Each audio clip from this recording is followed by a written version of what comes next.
Pacemaker. இது ஏற்கனவே கூறியபடி இருதய துடிப்பு குறைவானவர்களுக்கு இதை வச்சு இருதய துடிப்பு அதில் நம்ம எவ்வளோ செட் பண்ணுறோமோ 60 அப்படின்னா 60ன்னு இருக்கும். இந்த பேஸ்மேக்கர் பண்ணால் கிட்டத்தட்ட ஹாஸ்பிட்டலில் 2 to 3 நாள் இருக்கிற மாதிரி இருக்கும். அதுக்கப்புறம் டிஸ்சார்ஜ் பண்ணிடுவாங்க.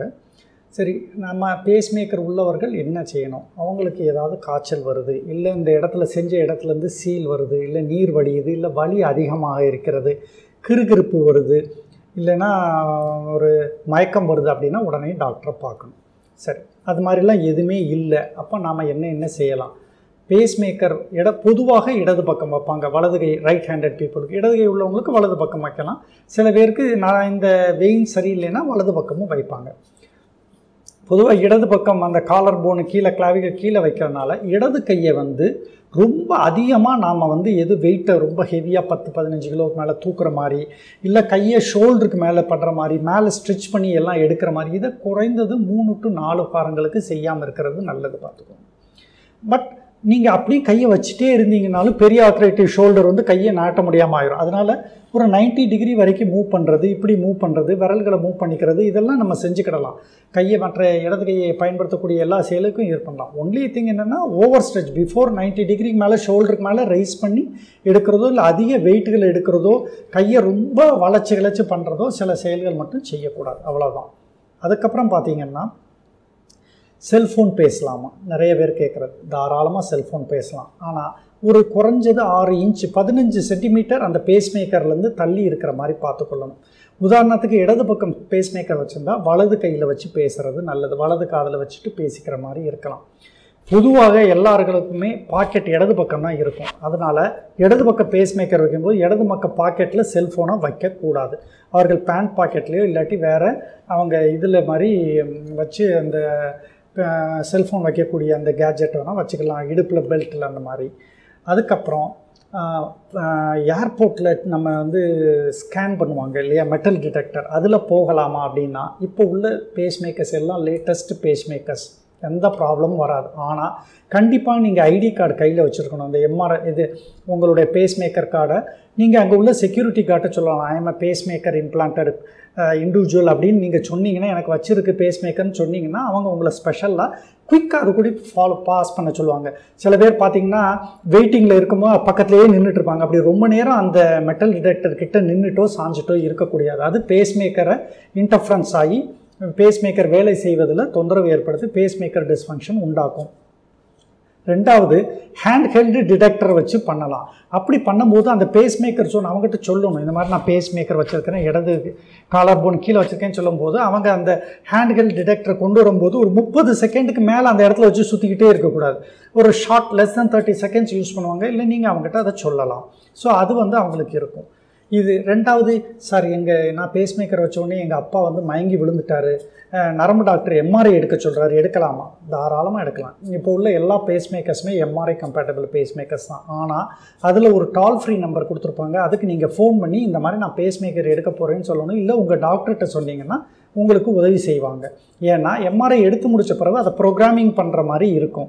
ஸோ அந்த ப்ரோக்ராமர் உங்களுக்கு ஹெல்ப் பண்ணி கொடுப்பாங்க. அந்த கம்பெனி பீப்புள் நீங்கள் பல 3-4 கம்பெனி இருக்குது, அந்த கம்பெனியினுடைய ஐடி வச்சுருந்தீங்கன்னா அந்த கம்பெனி பீப்புள் உங்களுக்கு ஹெல்ப் பண்ணுவாங்க அந்த நம்பருக்கு ஃபோன் பண்ணால். சரி, கேன்சர் கீமோதெரப்பி எடுக்கிறவங்க, ரேடியோ தெரப்பி ரொம்ப முக்கியம், ஆர்டின்னு சொல்லுவோம். ரேடியோ தெரப்பி எடுக்கிறவங்க கேன்சர் பேஷண்ட்ஸ் அவங்களும் கண்டிப்பாக இந்த மாதிரி எனக்கு பேஸ்மேக்கர் இருக்குங்கிறத அவங்ககிட்ட சொல்ல வேண்டியிருக்கும். அதை பொறுத்து அவங்க இருதய டாக்டர்கிட்ட கேன்சர் ஸ்பெஷலிஸ்ட் டிஸ்கஸ் பண்ணிவிட்டு அவங்க இவங்க ட்ரீட்மெண்ட் எப்படிங்கிறத ஃபார்முலேட் பண்ணுவாங்க. அதுக்கப்புறமா பார்த்திங்கன்னா எலக்ட்ரோ காட்ரின்னு சொல்லுவோம். இப்போ எல்லாமே பார்த்திங்கன்னா ஆப்ரேஷனில் ஏதாவது ஒரு ஆப்ரேஷன் பண்ணுறோம், வயிற்றில் ஆப்ரேஷன் பண்ணுறாங்க, இல்லை எது பண்ணாலும் அந்த ப்ளீடிங் வர்றதை தடுக்கிறதுக்கு காட்ரின்னு ஒன்று வைப்பாங்க. டக்குன்னு அது பொசிஞ்சு ப்ளீடிங் அரெஸ்ட் ஆகிரும். இந்த எலக்ட்ரோ காட்ரி யூஸ் பண்ணுறது ரொம்ப கேர்ஃபுல்லாக யூஸ் பண்ணணும். அது அது பேஸ்மேக்கர் பக்கத்தில் உள்ள இடத்துல அந்த காட்ரியை உங்கள் சர்ஜன் அறுவை சிகிச்சை நிபுணர் பயன்படுத்தினார்னா ப்ராப்ளம் வரலாம். அதுலேயும் யூனிபோலார் பைப்போலார் அப்படின்னு இருக்குது. அதில் இந்த பைப்போலார் காட்ரி சேஃபர்னு சொல்கிறாங்க. இல்லை டவுட்டாக இருந்தால் கம்பெனி பீப்புளுக்கு ஃபோன் பண்ணி சொன்னிங்கன்னா ப்ரோக்ராமர் இருப்பார் சர்ஜரி அப்போ. சர்ஜரி முடித்தோடனே அவங்க ப்ரோக்ராம் பண்ணிவிட்டு போகிற மாதிரி இருக்கலாம்.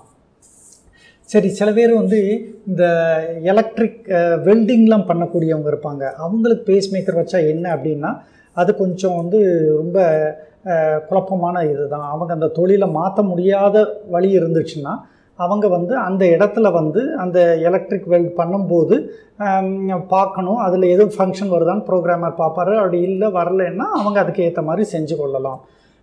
பெரிய மெகா டிரான்ஸ்ஃபார்மர்ஸ், பவர் டிரான்ஸ்ஃபார்மர்ஸ் பக்கத்துல எல்லாம் நின்றுட்டு இருக்கக்கூடாது. இந்த மாதிரி பெரிய மோட்டார் ஜென்ரேட் பண்ணக்கூடிய இடங்களில் அப்படி நிற்கணுன்னா அந்த இடத்துல ப்ரோக்ராமர் வச்சு செக் பண்ணி பார்த்து அதில் கான்ஸ்டண்ட்டாக ஒர்க் பண்ணக்கூடிய எம்ப்ளாயியாக நீங்கள் இருந்தீங்கன்னா, ஊழியராக இருந்தீங்கன்னா, அதை ஒரு டெஸ்ட் மாதிரி மாடல் மாதிரி ட்ரில் மாதிரி பார்த்துட்டு அதில் மால் ஃபங்க்ஷனிங் வரல, பேஸ்மேக்கர் சிறந்து செயல்படுதுங்கிறத உறுதி செய்து கொண்டு நீங்கள் பண்ணி இருக்கலாம். ஸோ இந்த பேஸ்மேக்கர் எவ்வளோ நாளுக்கு ஒரு செக்கப் பண்ணணும்னு பார்த்தீங்கன்னா 6 மாதத்துக்கு ஒரு தடவை உங்கள் டாக்டர் உங்கள்கிட்ட போய் பார்த்தீங்கன்னா அந்த ப்ரோக்ராமர் வந்து உங்களுக்கு செக் பண்ணி காட்டுவாங்க. அவங்க ஒரு பிரிண்டட் ஃபார்மேட் கொடுப்பாங்க எவ்வளோ நாளைக்கு பேட்டரி இருக்கும் அப்படின்னு. பொதுவாக பேஸ்மேக்கர் 7 வருஷத்துலேருந்து 15 வருஷம் வரைக்கும் ஒரு பேஸ்மேக்கர் வேலை செய்யும். அவங்களுடைய தேவையை பொறுத்து அது வந்து இப்போ அதிகமாக அது பயன்பாட்டில் இருந்துச்சு, பேசிங்கில் இருந்துச்சுன்னா குறைந்த வருடமாக வரும். ரொம்ப டிமாண்ட் பேசிங்கில் இருந்துச்சுன்னா 15 வருடங்கள் கூட வரலாம். ஆனால் நீங்கள் ஒவ்வொரு வருடமும் அந்த பேஸ்மேக்கர் செக்கப் பண்ணும்போது உங்களுக்கு எக்ஸ்பெக்டட் பேட்டரி லைஃப்ங்கிறத கொடுப்பாங்க. EOL எண்ட் ஆஃப் லைஃப்னு சொல்லுவாங்க. அதுன்னா ஒரு 6 மாதத்தில் அந்த வேலை செய்யாமல் போயிடும். பேஸ்மேக்கர் வச்சு 12 வருஷம் ஆகிட்டுன்னா அந்த EOL சொன்ன உடனேயுமே நீங்கள் பேஸ்மேக்கரை மாற்றிக்கணும். அந்த பல்ஸ் ஜென்ரேட்டரை மட்டும்தான், லீட் அப்படியே இருக்கும், பல்ஸ் ஜென்ரேட்டர் மட்டும் மாற்றிக்கொள்கிற மாதிரி இருக்கும். இது உங்களுடைய இருதய டாக்டர் நீங்கள் கரெக்டாக செக்கப்பில் இருக்கும்போது சொல்லுவாங்க. ஸோ அதனால் பேஸ்மேக்கர் வந்து ஒரு பெரிய ஒரு குழப்பமானதே கிடையாது. நீங்கள் பேஸ்மேக்கர் வச்சுட்டு you can live a normal life, நீங்கள் சாதாரண வாழ்க்கை வாழலாம். என்ன சின்ன சின்ன இந்த இதை பற்றிய ஒரு நமக்கு அவேர்னஸ் இருந்துச்சுன்னா நம்ம பயப்படாமல் ரொம்ப இதாகாமல் டென்ஷன் ஆகாமல் வாழ முடியும்.